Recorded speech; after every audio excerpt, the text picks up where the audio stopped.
days are here.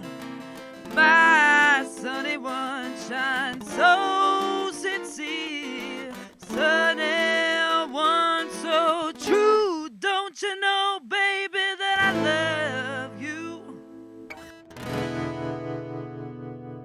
Sunny, thank you for the sunshine and bouquet. Yeah, yeah, sunny.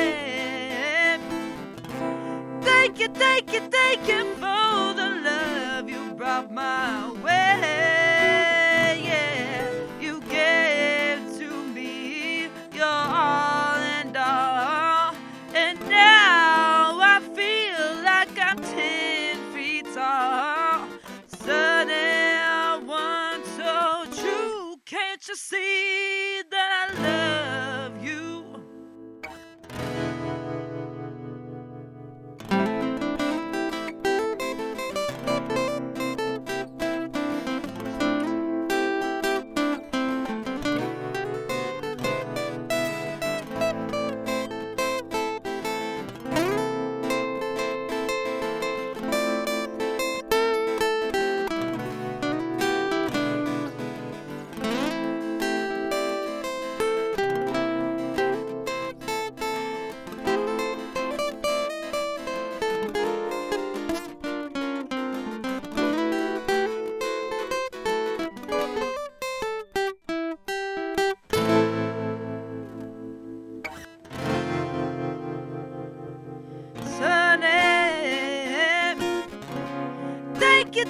Thank you for the smile upon your face,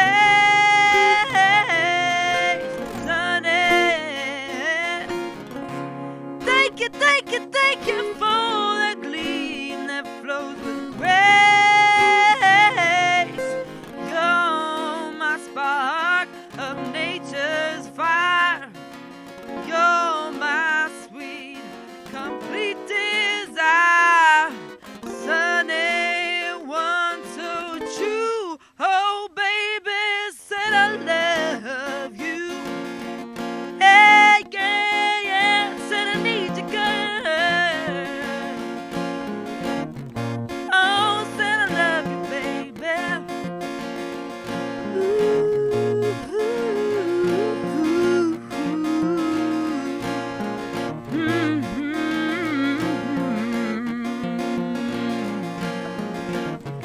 Oh, said I need you, girl. Said I love you, baby. Oh, won't you come on home, girl?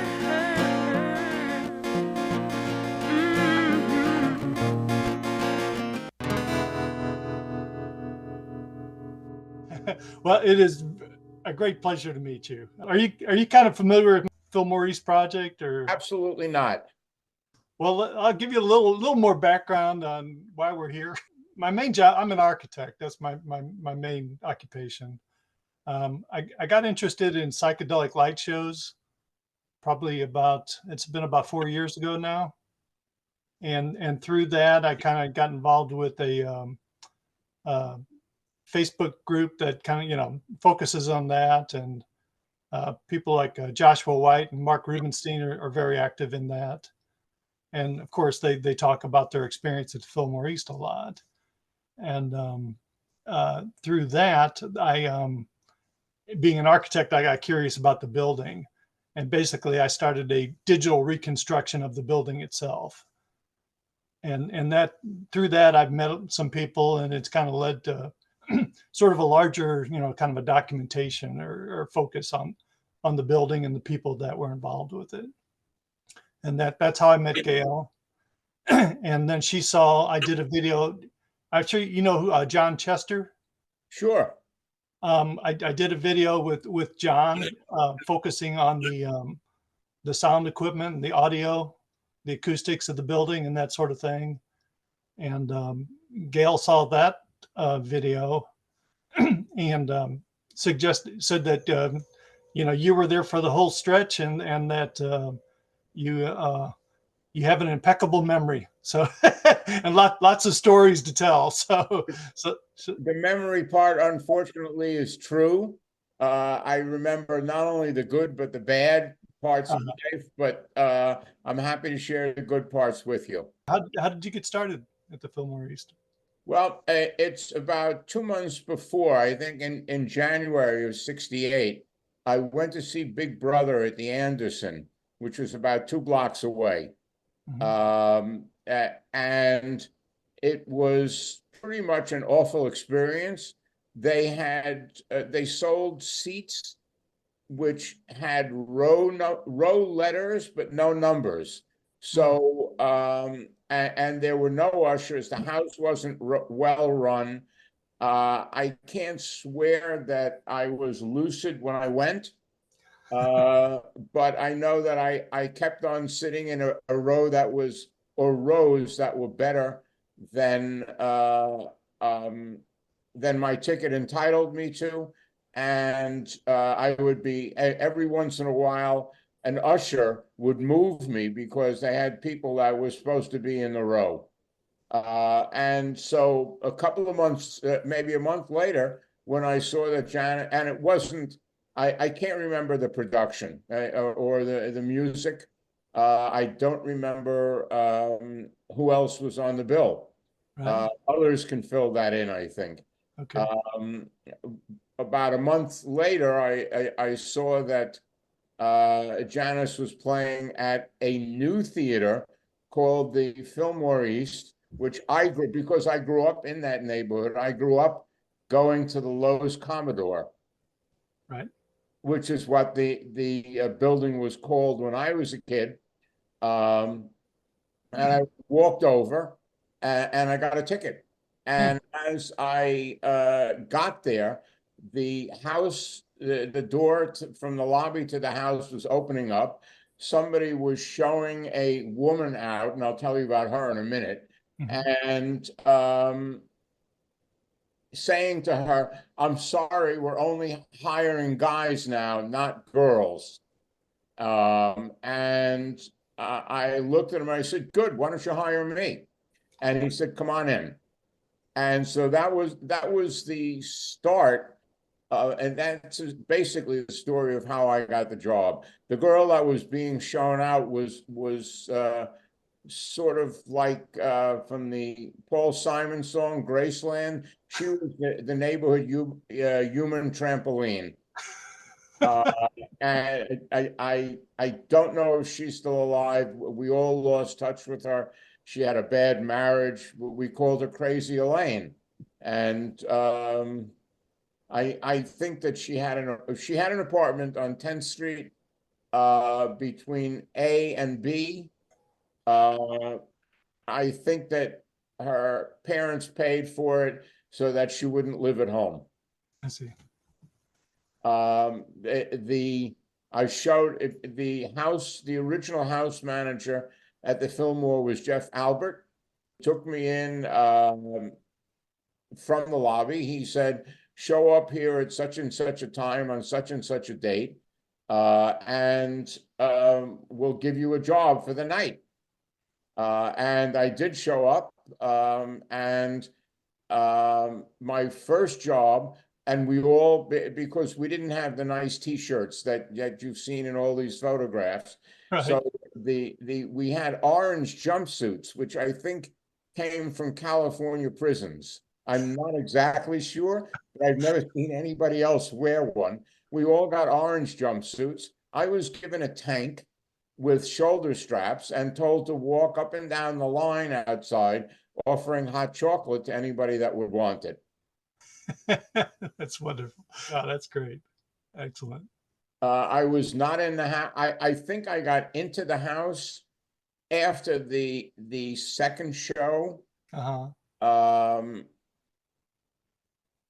Because there was no line outside for me to give hot cocoa to. I don't know what I did for the balance of the evening, but and I think it was a 2-night weekend, and I was told to come back in a week or two for the next show, which was The Doors, I think. Okay. No, that's great.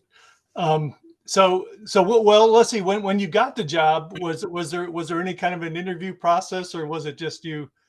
Um, you, you I, kind of looked the part and I don't think there was very much of an interview process. right, I interview well, and I'm verbal. I found out later that most of the guys that worked there were students at NYU. right, There were a couple of street people that worked there, and there were a couple of grown-ups that ran the house. Um, the Kip Cohn was the manager, the general manager, right. and he's part of the Carnegie Mellon Mafia, I think. I see. Okay. Let's see. So yeah, I mean, being an architect, I guess the building's obviously interesting to me. So I did want to ask. I know that I don't know that Bill Graham just thought that the the Commodore Theater was just an ideal thing. I think it was just available. Probably so. But I wanted to ask. I mean, I read the other book right here.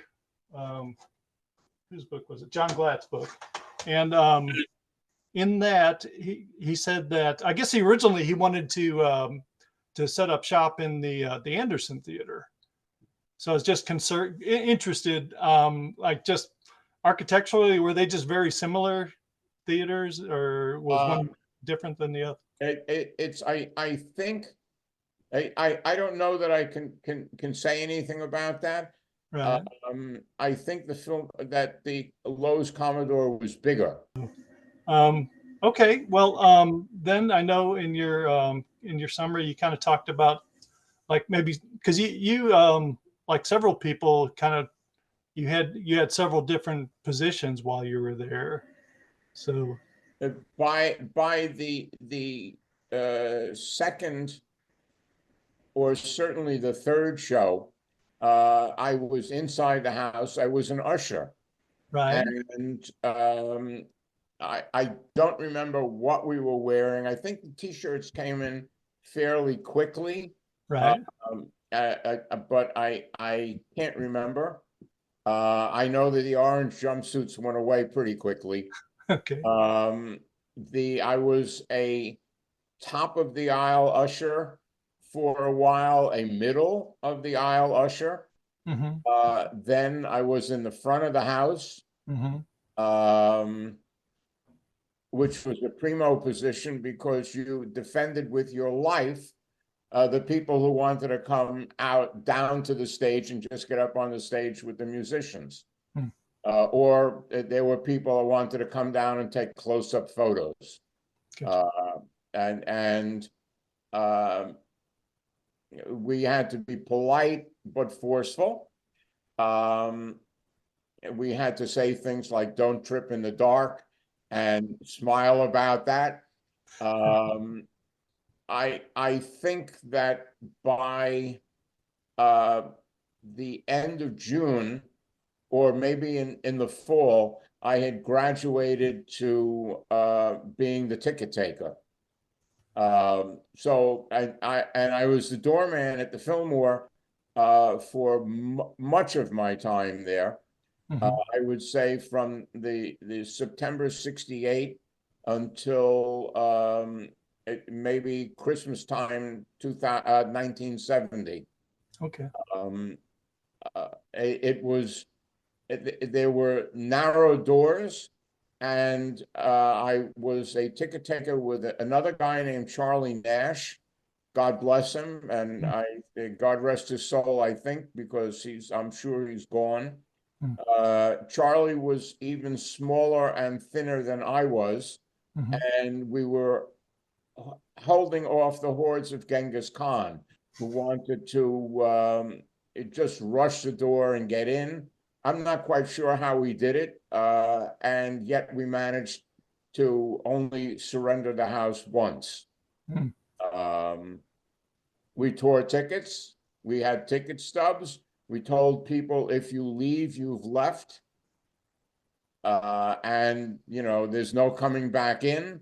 Right. I didn't understand that, and yet there were street people who were in the house every night, and they didn't understand how that worked. Charlie used to go and open up one of the side doors for them to get in. Gotcha. Okay. And I think around Christmas time, 1970, I started to work in the box office. There was a point where I did the advertising for the program, and that was just like a part-time gig. It wasn't anything serious, but we had programs every night that the ushers gave out, in case you weren't sure why you were there or who was playing that night. I did the advertising for a while, and then I moved into the box office, and that was the last job that I had. Okay. Um, Yeah, I've been obviously kind of working on the floor plans a lot. I've been in touch with Amelie Rothschild a few times, and she was really helpful. She got me she actually got me in touch with John, who had some of the original floor plans for the seating area, but it didn't have anything for the lobby, and so I've had to kind of try to reconstruct that myself based on, you know, like site plans and photographs. And in doing that, I learned that there were actually two sets of doors. I guess there was a set of doors right under the marquee, right? and those were glass doors. And then there was the lobby where the ticket booth office was, and then Right. there was another set of doors that led to what's been referred to as kind of an inner lobby, and there was a small concession area there. Yes. So when you say doorman, was that you were at the second set of doors, probably, right? Charlie and I were on the inside doors. Yeah, the solid doors, I guess. Yes, Yeah. the inside doors were some sort of gold, copper, or something. I don't know. They were metal. Right. They were fairly heavy. Okay. And I'm sure that we were breaking ordinances because they were marked exit, and yet they were locked from the inside. Oh, yeah, that would be a I problem. want to say that there were 3 doors, and we only ever used 2 of them to let people into the theater. Gotcha. Okay. Oh, okay. So, yep. So yeah, that's how you control that, obviously. And yeah, and that was the only way into the theater too, right? I mean, there were a lot of exit doors on the sides, but as far as like if you're going to see a show, you had to go through those doors. You had to go through those doors. Yeah, unless Charlie let you in from the side, I guess. Exactly. So, okay. And then actually then I was so, and I've got a floor plan that I'll share with you if you're interested, but it the ticket office, it wasn't really a room, it was kind of more of a long corridor, right? It was I mean, it had doors on it, but it was a long skinny space. it was a long skinny space. Yeah. There were 2 windows, I believe. And honest to God, when I go to Broadway shows now and I tell the guys in the box office that I used to rack tickets, only about a handful of them understand what I'm talking about because they're so used to dealing with the virtual world, and where there are no hard tickets unless you print them. We got shipments of tickets periodically. I can't say every week because it wasn't every week. Sometimes we would get 2 or 3 shows that we would rack, and there were vertical racks at top to bottom, and we would put the tickets in the rack. Gotcha. Okay.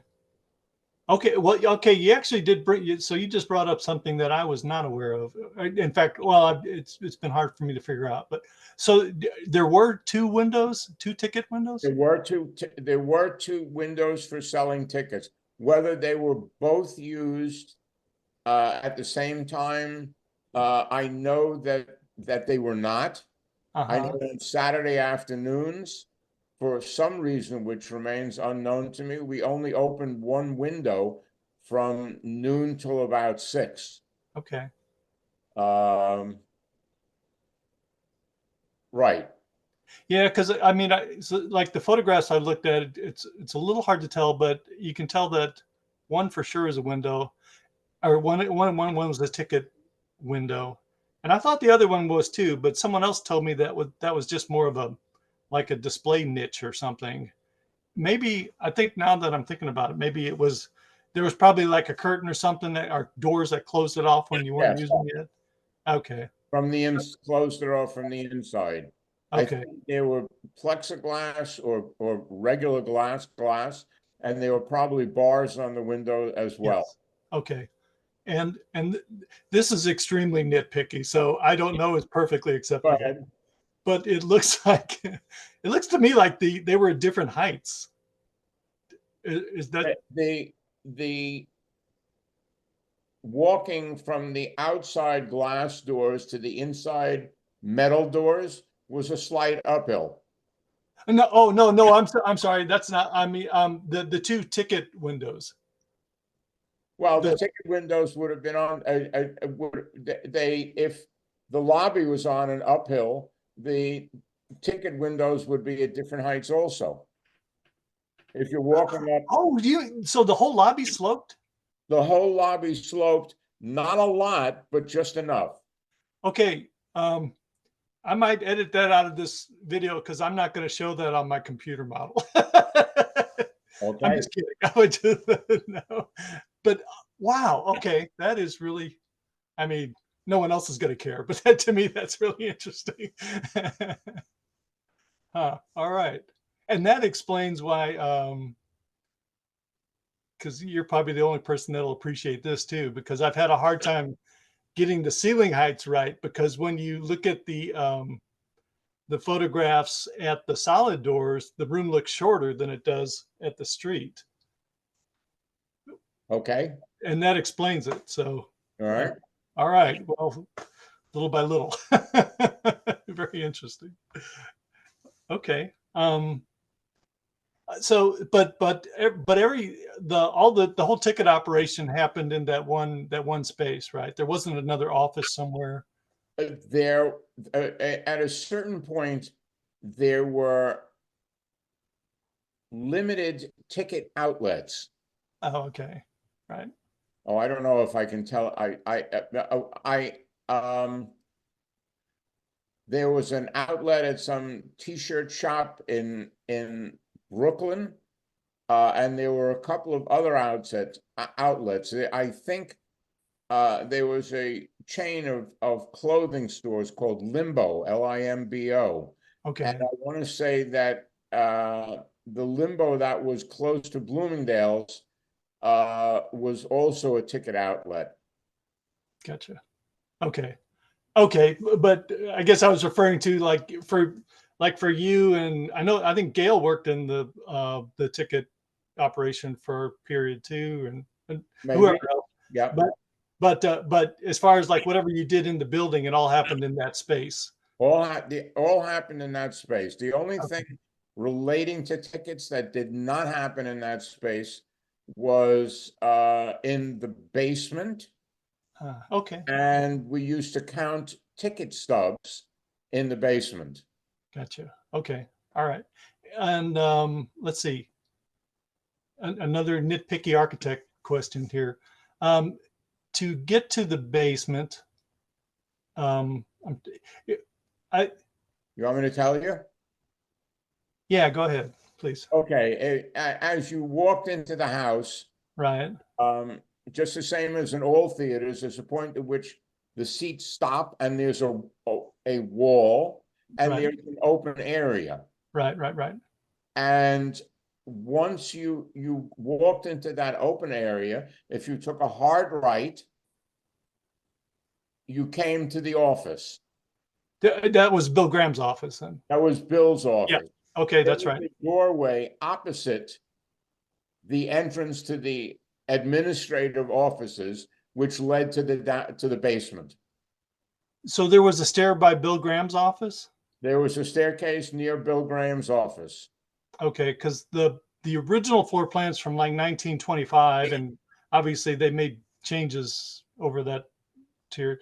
It actually shows a basement stair by Bill Graham's office and another one to the what would have been the south side near along 6th Street. Was there there? Maybe. Okay, I was a house guy, not a backstage guy. sure. So I don't know what the hell they did back then. This is 50 plus years ago, and so, I know that the basement, in addition to ticket counting, the business manager had an office downstairs. That okay, was Jane Garrity. right, okay, And it was this, and a lot of people were into transcendental meditation. And that was the meditation suite. If you really, wanted to get quiet, so you could meditate, you went downstairs. okay. So you said you worked you worked at in the Fillmore West office for a while, then also, or In 1969, uh-huh, I was so a little bit of personal history. It was 1967. right, Got out of college, and Vietnam was looming and beckoning. Hmm. New York City had a program where if you went to a teacher training program that they were running for 6 weeks, you were qualified as a provisional teacher. And if you could somehow manage to locate into an area that was designated as disadvantaged, you became you got a different draft status. Hmm. And so I did that. My mother had been a teacher, and so I was originally. Do you know New York City? You know the geography at all? I mean, just from maps, it's weird. I've only been to New York once in the 80s, which is really, I need to get back. And I mean, obviously I'll kind of see where the theater was, but yeah, I know there's not much left. So, but Okay, so I was assigned to a school in Ocean Hill, Brownsville, which is a long ride by subway and a god-awful neighborhood. My mother pulled a few strings, and I got assigned to a school which was about 3 blocks from the Fillmore East. It was the principal of the school was a man named Jack Landsman, who was also the social director at a big Borscht Belt hotel up in the Catskills. He would leave every Friday at about noontime because he had a hotel to run. gotcha. 1968, the summer of 68, I had other stuff that I was doing, but at the start of the summer of 69, I asked Bill if I could come out to San Francisco, would he find me a job? And Bill, God bless him, said, of course. Let me know when you're coming. Here's the address, and we'll put you to work. And I was out there for most of the summer, all of the summer. I think for July, August, and we were supposed to have a rock festival as well. I think Bill took a look at Woodstock and realized that ever the businessman he was, realized that he could probably stage a festival that would be equally wonderful as Woodstock was, but he wouldn't make any money doing it. Hmm. People were wise to what had happened at Woodstock, and nobody would buy tickets. They would just, come and storm the fences. Gotcha.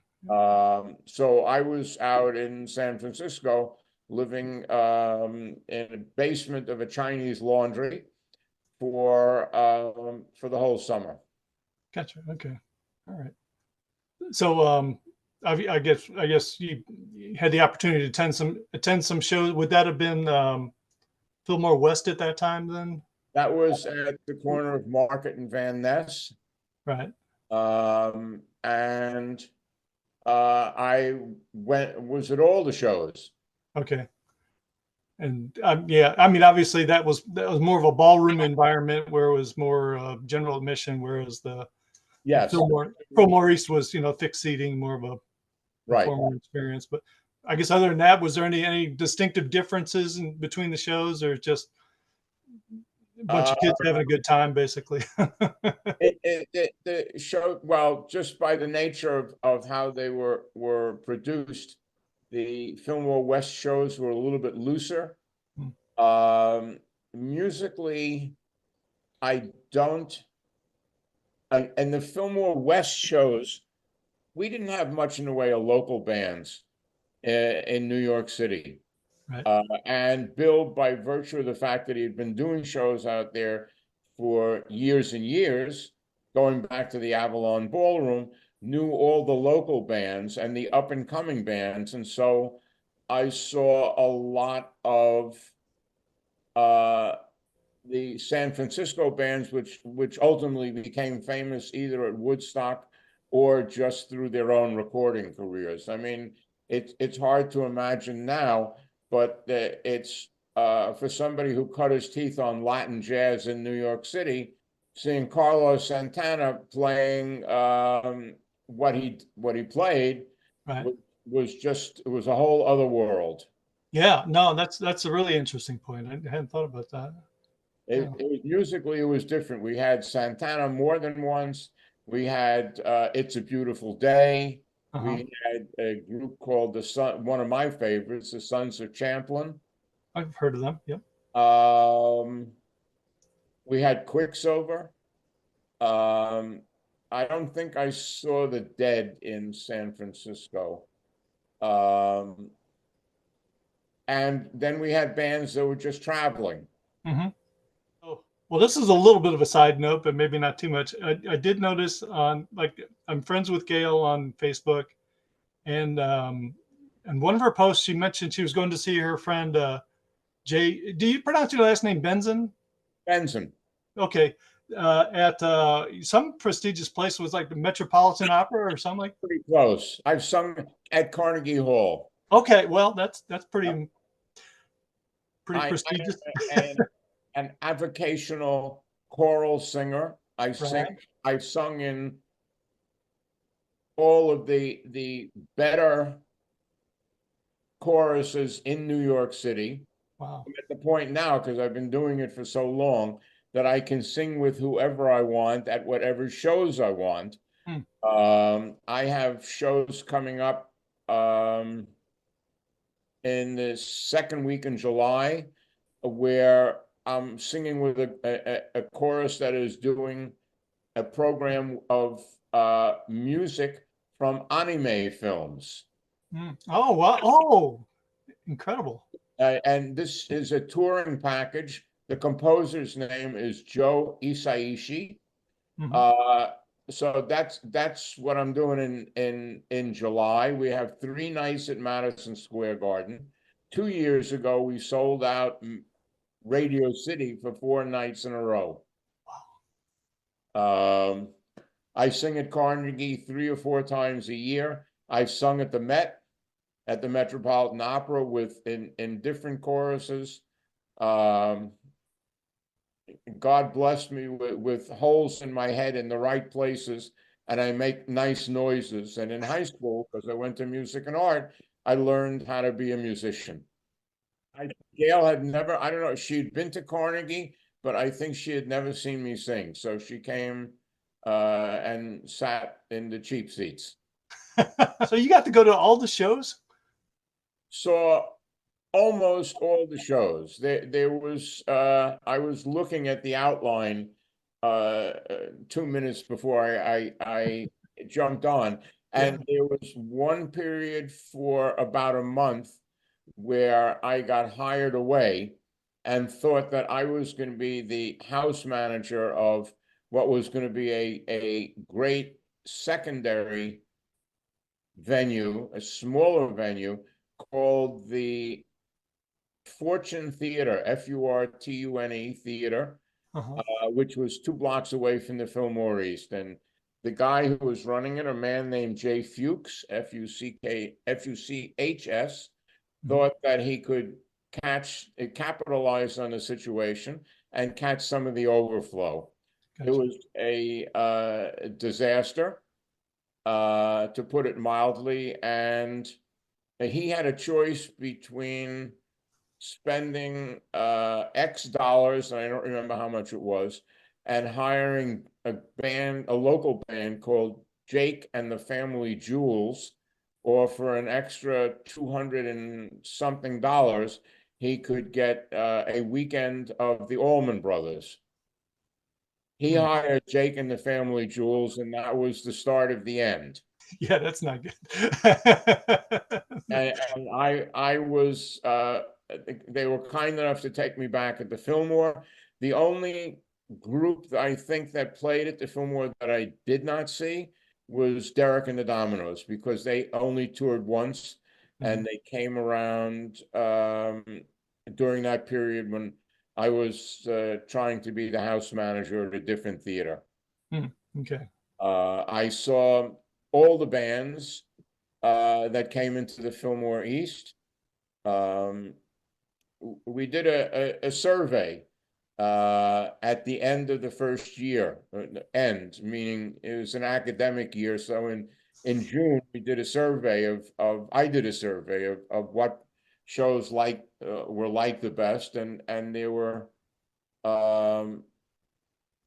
the show that came out on top was Electric Flag, Quicksilver, and Steppenwolf.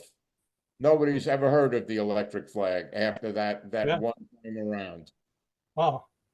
What was it, the combination of those bands, or was it Electric Flag that was really good? Or I loved Electric Flag. It was Mike Bloomfield fronting a band with horns. oh, okay. Um, Harvey Brooks, who was like a session man bass player, Right. was the bass player. They did not have a good singer, and they did have good heroin, and that was sort of the end of that band. Quicksilver is who they were, and Steppenwolf, as I put up in an email that I did to a friend recently, was the first band that had a cross-dressing member. That's The bass player was named Goldie St. John, and he appeared in a full-length dress. wow. Yeah, that is As I said, a moment worth marking for sure. I hold a lot of details. Very good. Well, I'm gonna have to look Electric Flag up. Hopefully they have some recordings. Do you know? Or some They bands don't translate as well recorded as they do live, but I'll look it up. Electric Flag did the soundtrack to a movie called The Trip. I've heard of that. Yeah. Yeah. It was Peter Fonda and Susan Strasberg. Right. There's one good song on that. They have an album called Long Time Coming. Oh, the drummer was Buddy Miles, and part of what broke the band up was that Buddy went to prison. Hmm. Went out on his own, and wanted to have his own band, and then went to prison for the aforementioned heroin, and got involved in other shit. And Buddy Miles, he was in Band of Gypsies, right? Is that right or not? Or am I mixing No. it up? No. He may have been. I don't know. Okay. All right. He was, I think, most famous for doing the vocals on an ad that was out long ago for Raisinets, where Raisins, where he was doing I Heard It Through the Grapevine. Oh yeah. I remember that. It's a great recording, and it's much better than the original.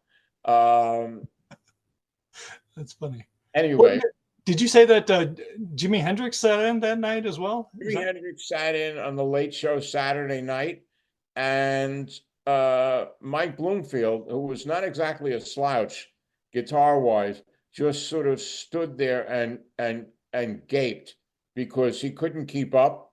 Hmm. And he got his clock cleaned. I wonder, was he, did he just happen to be in town, or was he performing? No, he wouldn't. I don't know, and I don't know. I don't know anybody who was alive who would know. Yeah, I mean, he'd go to New York City quite a bit, I'm sure. So yeah. There wasn't a whole lot of musicians at that point in history. It wasn't a lot of whole musicians dropping in because they were in town and joining some band that was playing the Fillmore East. We didn't have a whole lot of that. I see. Okay. You want to know about worst bands? Well, I wasn't going to bring it up unless you wanted to.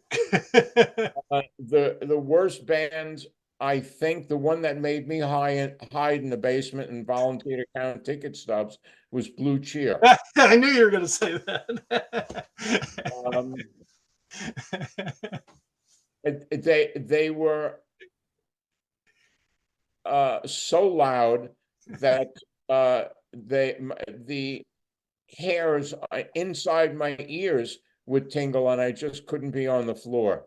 Right. It was just really, really painful. Musically, they weren't bad, but they just played too loud. Who else was really bad? Vanilla Fudge.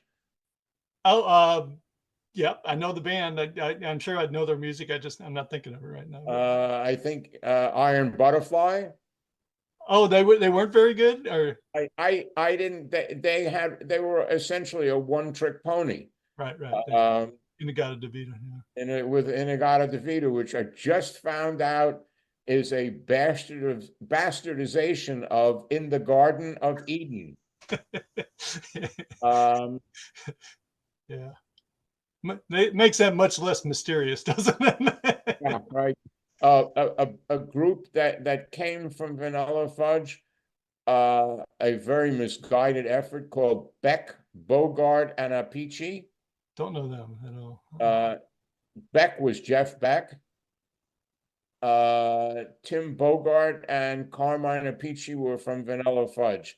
And why Jeff Beck ever wanted to do that will remain one of the great mysteries of all time. I think those were among the worst. There were a lot of mediocre bands. I remember a group of musicians from Juilliard School of Music who formed a band called the United States of America with the front woman, who she was very pretty, a blonde, played electric violin. 10-wheel drive. They weren't terribly good musically. Gotcha. Those are some of the worst. Yeah, I know that was part of what Bill Graham liked to do. He would put together an eclectic mix of bands, I guess, Yes. And presumably with the idea of broadening people's horizons, I think. And it was, I think one of my favorite moments was some show where he had, and I think I'm remembering correctly, the headliners were the Grateful Dead, and the middle act, or maybe just the other act, was Miles Davis.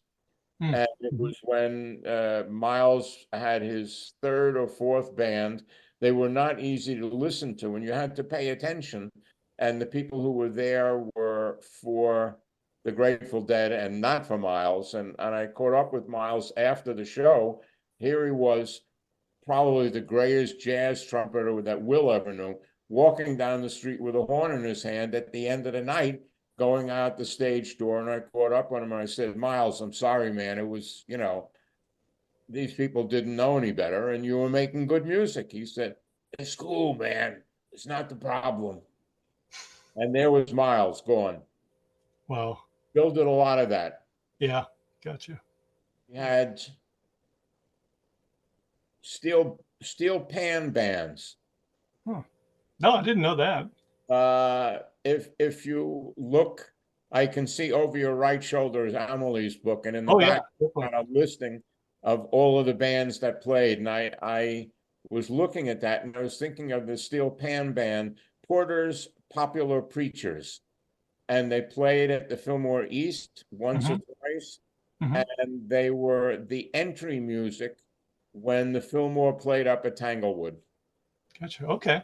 And it was a it was a real stroke of genius, and probably cost Bill a lot of money to schlep 20 people with their steel drums up to Tanglewood.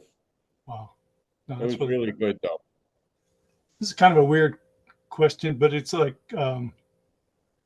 again, as somebody has spent a lot of time trying to document the building, um, I don't know. Would you be willing to describe what it was like to walk from Second Avenue, see the marquee, and then walk into the theater and walk in, or walk into the two lobby spaces and into the theater? I don't know If what I there's can anything say about special it. I about mean, that, or it was it was my neighborhood, not right? just a theater. So most of most of what I was seeing there, I saw every day. Actually, that was well, you actually saw movies there then, right? Or I can't remember what I saw, but I right, knew that there were two Lowe's movie theaters downtown. mm, One was the Commodore, one right, was the Lowe's Sheridan, right. which is over on 7th Avenue. And I can remember going to the Commodore to see movies. Sorry, but I truly can't remember what I saw. Yeah, no, that's fine. Again, another sort of architecture question. I know, like, exiting is obviously a really important part of movie theater design, and the like a lot of other theaters, the Fillmore East Commodore was designed with the you'd exit out the side if there was a fire or some kind of emergency. Um, you can see there's some photographs of the Sixth Street side where you can see Mhm. the fire escapes, but I'm just curious. They're on the north side of the building. There was like a little alleyway, I guess, that led you back to safety. Did you ever go out that side? Never. Yeah, I don't know that anybody ever did. I've never met anybody I that ever don't did. think we opened it. Uh-huh. If I don't at the to empty the house, I don't think we opened it because somebody probably had the good sense to realize that with 2,600 people, too many of them would try and go out the door that not everybody else was going out of. Right, And it right. was a bottleneck type area. Yeah. Okay. Well, and I know actually now that I think about it, other than I guess the night there was the fire when the Who played that one night. I think that was Tommy. No, no, no, no, no. No, it wasn't Way Tommy. before Tommy. Okay, okay. So that was but even that I don't think they treated that as an emergency really, did they? Or We tried to be very low key about it. I mean, it's you announce from the stage that the building is on fire, and right. you know it'll be a disaster. We stopped the show at a Right. certain point, and we emptied the house through. I think both the side doors and the front doors. So well actually yeah, at the end of any a typical show, were people able to go through the side doors also to exit, or did they have to go through the front again? At the in between shows when we emptied the first show, Hmm. I want to say that everybody went out the side door, Oh, okay, they did. I see. Okay, okay. and Huh. because there were too many people waiting to get in the front door. Yep. We Okay, did not allow people waiting in the lobby. gotcha. And I guess well, that must have been a little bit of a trick to make sure nobody snuck in while other people were getting out, right? Or That fortunately, that was not something that I was tasked with. It was the poor guys that did not get one of the two center aisles. There, I think there were four aisles, two on the side and two in the middle. Mhm. And I was a middle aisle guy. I never had the side aisles. It was people not that much of that happened. Right. People were fairly law-abiding or stoned, and they didn't try to get in. Yeah. I get another architecture question. So like the entrance off of Second Avenue, that was kind of through the first floor of what I've called the loft building, I guess. There were actually, I think it was 3 floors above where the lobby was, which was rented out as loft spaces. Emily had one of the spaces. Oh, I did think, okay. I think at one point, I don't know who else was up there. Oh, okay. But to my knowledge, the only way to get to yeah, there was a side door under the marquee that you could take Yes. the steps up to get to that. Right. Could you actually access that from the mezzanine level also, or do you know? Or I don't think so. yeah, I okay, don't know the answer to that, okay, but I don't think so. right, okay, very good. Yeah. It's worth noting or mentioning that until recently I was a practicing CPA. Oh, okay. I had a call from somebody with an address or I was referred to somebody with an address on East 6th Street. And it turns out that the whole 6th Street side of the building became condominiums. Condominium apartments, and these people, for the most part, had no idea of any of the history of the building.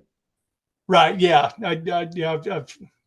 No, the theater was demolished, and then it's basically a new apartment building. Or The front of the building became a bank, and they did put up a display about the history of the building and the Fillmore.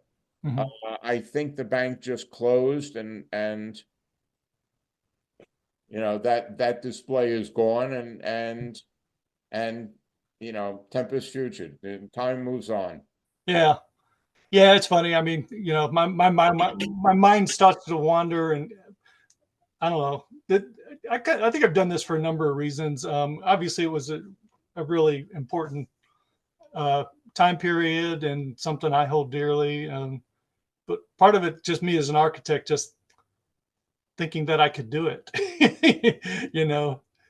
So I kind of thought, well, wouldn't it be cool to rebuild it? And then I'm thinking, no, that would not be cool at all, because all of that there's so much serendipity involved in that there's just no way it could be the same, So Most of those old movie houses, which were Lowe's theaters or RKOs, are all now gone. right, yeah, that's true.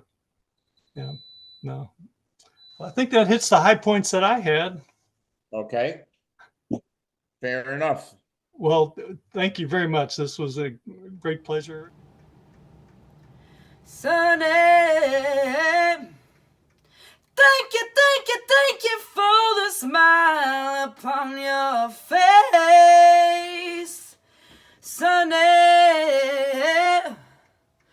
thank you for the gleam that flows with grace.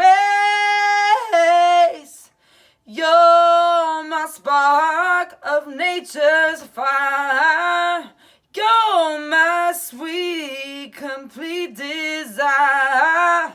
Sunny one so true. Oh, baby, don't you know?